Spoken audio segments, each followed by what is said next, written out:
sa kus pinakabagiitan. So why kalag ko no, dili ba mo patakigan? Gibakaon na gani ka na kusong palat na ko panimong mukagat kabugat sa akong gara imo paning giahat. Napakadalapat imo kong atubangon, di ka papat ratatan ikaw sinulat karon. Di ka ka 4 bars sit up lisod pa kapahong. Ayaw kalimot na usapos pinakagahi nga sanga murapot ka banga tubuan ranig tanom. Wala mahimo ay napag-antos kay nawag tangan nagahom. Dili ni barang puro ni para pero manlusot sa imong gusok. Sinulat na pigpid dili pa suksok tanawing stepping basin may step neck imo antira. Di makaigo ako antira di mo baliko. Ako pa kalma para maigo nawan ako drama asa niliko. Agin pa kalma dayon duko di ko na makaya na mapilo. Bahalag hinay basta may abante hinay di magdali. Dayon pa sa kanya kadali paminawa ang barang agabaga.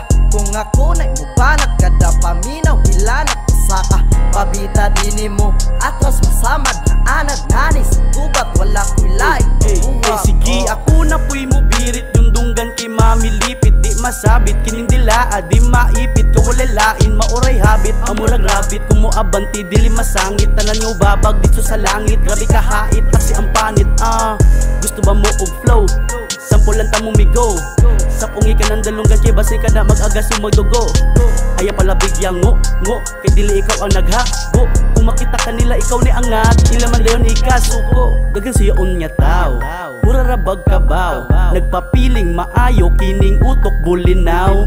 Dili makalabaw dili ka sakas babaw kay puro hit kini ang spit patay ni kit kada bitaw. Dagan siya unya tao mura rabag kabaw nagpapiling maayo kining utok bulinaw. Dili makalabaw dili ka sakas babaw kay puro hit kini ang spit patay ni kit kada bitaw.